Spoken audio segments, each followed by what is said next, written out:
Meski pandemi COVID-19 masih menghantui tanah air, Kepala Badan Kebijakan Fiskal Kementerian Keuangan, Febrio Kacaribu menyebut pandemi COVID-19 masih menjadi faktor ketidakpastian bagi perekonomian nasional yang saat ini sudah berada pada tren pemulihan. Febrio menambahkan, pertumbuhan ekonomi nasional ditarget pada level 4,5 sampai 5,3% di tahun 2021. Namun besaran rentang yang diestimasi menjadi cerminan ketidakpastian masih menyelimuti ekonomi tanah air. Meski begitu, Febrio menilai sinyal pemulihan ekonomi Indonesia muncul dari beberapa indikator. Salah satunya, dalam 3 bulan terakhir, aktivitas di manufaktur mulai bangkit, merespon perbaikan kondisi penanganan COVID-19 dan vaksinasi. Badan Kebijakan Fiskal pun optimis ekonomi di kuartal 2 tahun ini bakal tumbuh 8%.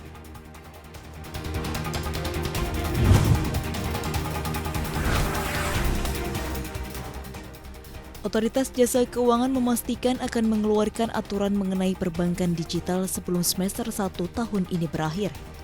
Nantinya, peraturan tentang bank digital tidak akan membuat dikotomi dengan bank konvensional, tetapi menjadi bentuk konvergensi. Kepala Eksekutif Pengawas Perbankan Otoritas Jasa Keuangan Heru Kristiana menyatakan, bank konvensional bertransformasi melayani digital karena bank full digital saat ini belum ada. Di sisi lain, OJK membuka peluang bank-bank asing untuk mengajukan pendirian bank digital dengan syarat berbadan hukum di Indonesia. Tidak hanya itu, Heru menegaskan perbankan yang ingin menerapkan sistem full digital bank harus memiliki modal 3 hingga 10 triliun rupiah.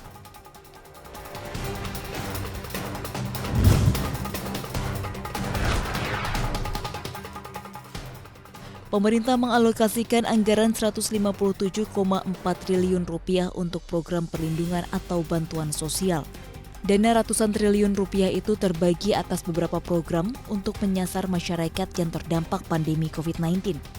Menteri Keuangan Sri Mulyani merinci anggaran bansos sembako menjadi yang terbesar, diikuti oleh program Keluarga Harapan dan Kartu Prakerja.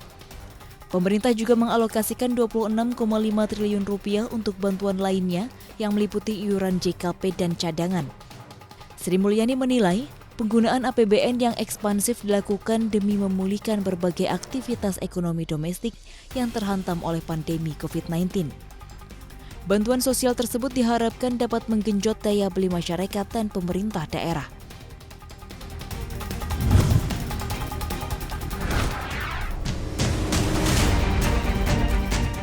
Menteri Pertahanan Indonesia, Prabowo Subianto dan Menteri Pertahanan Korsel, Suhwuk sepakat lanjutkan proyek jet tempur bersama. Kedua Menhan setuju untuk memastikan kerjasama industri pertahanan tetap berlanjut, seperti proyek pengembangan bersama pesawat jet tempur KFX-IFX. Kunjungan Prabowo dilakukan di tengah isu spekulasi Indonesia mungkin berusaha untuk keluar dari proyek bisnis tersebut. Sebelumnya, Indonesia telah berjanji menanggung 20% dari biaya pengembangan pesawat tempur baru senilai 8,8 triliun won atau setara 113 triliun rupiah. Namun Indonesia berhenti melakukan pembayaran setelah menginvestasikan 227,2 miliar won atau 2,9 triliun rupiah dan terlambat membayar sekitar 600 miliar won atau senilai 7,7 triliun rupiah.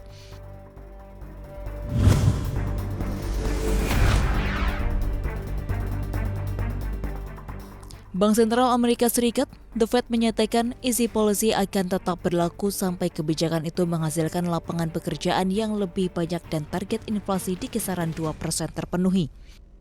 Dalam risalah pertemuan Komite Pasar Terbuka Federal, FOMC menunjukkan para pejabat The Fed melihat ekonomi telah meningkat secara substansial dan menginginkan lebih banyak kemajuan sebelum melakukan perubahan kebijakan. The Fed juga akan terus membeli obligasi 120 miliar dolar AS atau setara 1,7 triliun rupiah per bulan demi memberikan dukungan ke perekonomian. Pembuat kebijakan di Bank Sentral Amerika Serikat juga memilih untuk menjaga suku bunga pinjaman jangka pendek mendekati nol. Komite juga merevisi naik laju ekonomi pada tahun 2021 menjadi 6,5% dari ramalan 4,2% di Desember. The Fed juga memproyeksikan tingkat pengangguran bisa turun menjadi 4,5% di akhir tahun dan inflasi mencapai 2,2%.